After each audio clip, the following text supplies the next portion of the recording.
8h30, merci de passer cette matinée avec nous. Il fait 16 degrés ce matin à Jérusalem. Immédiatement, la revue de la presse israélienne relayée par Radio J.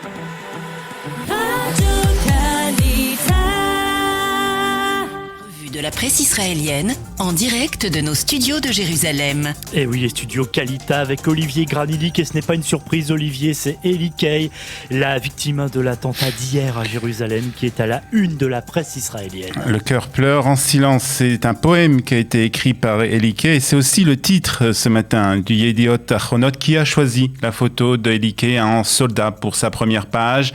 Le Yediot nous raconte que Eli Kay, âgé de 26 ans, avait fait son aliyah depuis l'Afrique du Sud. Il était arrivé tout seul pour intégrer les rangs de l'armée israélienne. Et il était un amoureux de la terre d'Israël et de Jérusalem, nous dit le quotidien.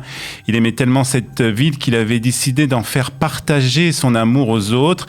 Il était guide touristique spécialisé dans la vieille ville de Jérusalem. C'est dans l'endroit où il aimait le plus au monde qu'il y a été tué. Ses obsèques auront lieu aujourd'hui. Et il est aussi question de cette tentative d'attentat à l'arme blanche hier après-midi à Yafo. Oui, le Israël Hayom nous parle de la terreur à Yafo, de terreur à Yafo.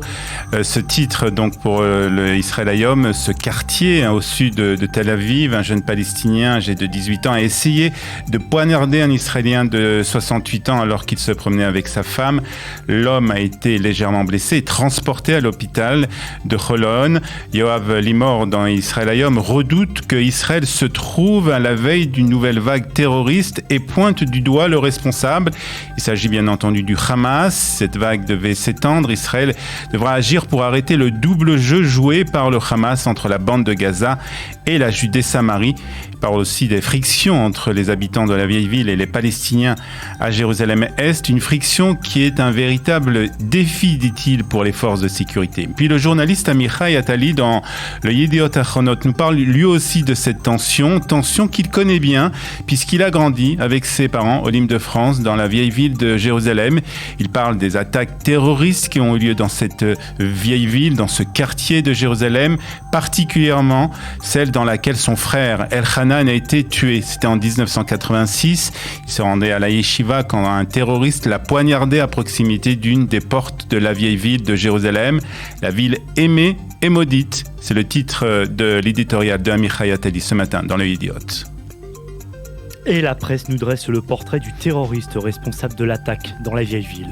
C'est le Maariv qui nous parle ce matin de Fadi Abou Sharoudam qui ne répond pas exactement au portrait, on va dire, traditionnel des terroristes palestiniens. Fadi était âgé de 42 ans, instituteur et enseignait le Coran dans les écoles de Jérusalem-Est. Il était aussi connu pour ses sermons véhéments contre les forces de sécurité israéliennes et incitait régulièrement les jeunes de la vieille ville à s'opposer aux policiers, ceux qui auraient dû allumer un voyant rouge, nous dit ce matin le Israël Hayom. Et ceux qui auraient dû aussi allumer ce voyant rouge, c'est que quelques jours avant l'attentat d'hier, Fadi avait envoyé sa femme et l'une de ses filles à l'étranger et qu'il avait écrit un post contre Israël et Tsahal sur les réseaux sociaux. Le ministère de l'Éducation et la municipalité de Jérusalem doivent contrôler qui sont les instituteurs qui enseignent dans les écoles de Jérusalem-Est. C'est ce qu'écrit ce matin un commentateur du Israël Hayom.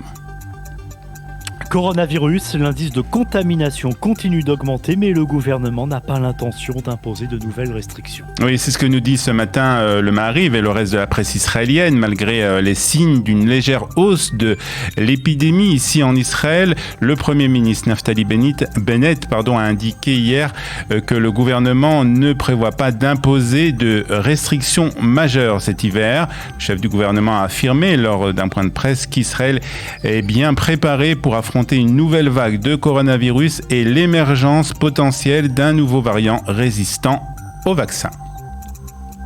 La question était de savoir si les fêtes et représentations prévues pour Hanouka pourront bien sûr avoir lieu. Oui, selon le Yediot Ahronot, il ne devrait pas avoir de restrictions donc majeures, comme nous l'avons dit. La seule demande sera de demander un pass sanitaire à l'entrée des événements publics de Hanouka. Naftali Bennett a déclaré aussi que la légère hausse actuelle concerne principalement les enfants, dont la plupart ne peuvent pas être encore vaccinés, et indiqué qu'Israël pourrait être confronté donc à une mini-vague centrée sur les les enfants spécialement, évoquant des statistiques montrant que la plupart des infections récentes concernent des mineurs. Le Israël Hayom ajoute que Naftali Bennett a invité les parents à faire vacciner les enfants de moins de 12 ans à partir de demain. Et à l'approche de la journée internationale pour l'élimination des violences faites aux femmes, le Yediot dresse un dramatique bilan de ce fléau. Oui, ce matin, le quotidien parle des thérapies proposées justement aux hommes violents, des thérapies qui existent en Israël, mais qui sont malheureusement, nous dit le quotidien, très peu proposées aux maris ou très peu utilisées aussi. Seulement 24 personnes se sont adressées à une ligne d'urgence qui s'occupe de ce problème ces derniers mois. Si les hommes étaient pris en charge, des familles entières pourraient être sauvées. C'est ce que nous dit ce matin une assistante sociale dans le Yediot Ahronot de ce matin donc. Et puis pendant ce temps, la violence contre les femmes continue en Israël. Malheureusement, le Israël Hayom nous apprend qu'une femme de 55 ans, Aïcha Abadi, a été retrouvée morte chez elle. Aïcha a été poignardée, son mari a été retrouvé et arrêté par la police. Il est soupçonné d'avoir tué son épouse. C'est ainsi que se termine la revue de la presse depuis Jérusalem, depuis les studios Kalita.